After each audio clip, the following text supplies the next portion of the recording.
кеш қалдарыңыз қалай, не істеп жатсыздар? 4 күн демалыста үйге сыймай бастарыңыз біздің басымыз сияқты қазандай болды ма? Басымыз қазандай болып кетті. Бала шағада өзімізді сендей соғысып жатырмыз. Бір-бірімізді жақтырмай жатырмыз. Шешемнің ағасы. Әй, бергеші бер, неғып дейді? Неғып дейді? Бергеші. Неғып дейді? Өлең ғой, аныш. Нағылған өлең? Мен шағын жоқпын ғой. Өлеңнің сиқы бар болсын сенің, білдің ба? Неше түрлі ой бірден ке, ой шешеңнің неше түрлі өлең шықты бар ғой. Айтпа ондай өлеңді, керек емес. Тыңдамаймыз. Мына әннен де құдірет қамады, кітаптан да құдірет қамады. Сиқы қамады, шындап келген депші. Көрінген адамның жаңағы былапытпен айналған өлеңі мәнді болып жатыр. Көрінген бетінде бояу бар адамның кітаптары сәнді болып жатыр. Біреудің байын қалай тартып алған адам, автоматқа кіріп кеткен адам, екінші байға тигені бар, тоқал болғаны бар, бәрі кітап жазады. Кімнің іші пысы болса кітап жазады. Кітап деген ұлы құдіреттің бар ғой, бар деңгейін түсірді ғой.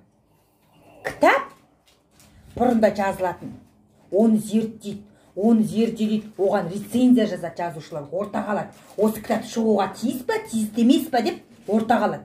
Қазір ешкімнің шаруасы жоқ. Кімнің қалтасында ақша бар, оборотқа айландыру үшін кітап салады. Кітап сатады, кітап шығарады. Мына бір кітапты оқып жүрмін. Атын атап түсін түстемей ақ қойын. Ең бақытты әйел дейді. Мұны еркек жазыпты. Ең бақытты әйелді оның әрбір ситуациядан қалай шығуы керек екенін еркек жазып бізге үйретпей ақ қойсын. Еркек бала тумайды, еркек келін болмайды, еркек келін түсірмейді, еркек енемен тұрмайды. Сондықтан бұның мәселесін сіз біз сияқты сезіне алмайсыз. Сіз оданда әйел туралы проза жазыңыз, роман жазыңыз, шығарма жазыңыз, эссе жазыңыз, суреттеңіз, ғашық болыңыз. Ақыл кеңесіңізге рахмет. Қазір бизнесте жүргені де, басқасы да бәрі кітап жазып жатыр ғой. Ал енді психологы бар ма? Сол кітапты сатам деп жүгіріп жүрген жастарды көргенде жүрегім ауырады меніңше.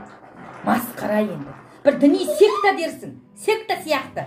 Анақтан жоғарыдан кітабын жібергенде, жай жібергенде рахаттанып жатыр. Аналар безілдеп жүріп сатып жатыр. Керек кітап па? Бәрін оқып шықтым. Бәрін демек қойын, 80%-ін оқып шықтым. Далбаса. Өзіңізді танығыңыз келсе Абайды оқыңыз, Шәкәрімді оқыңыз.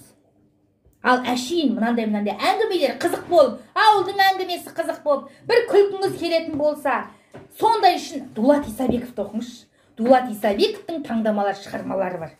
Кітапханаға барып алып оқыңызшы, жаныңыз кіреді. Оларды насихаттайтын адам жоқ.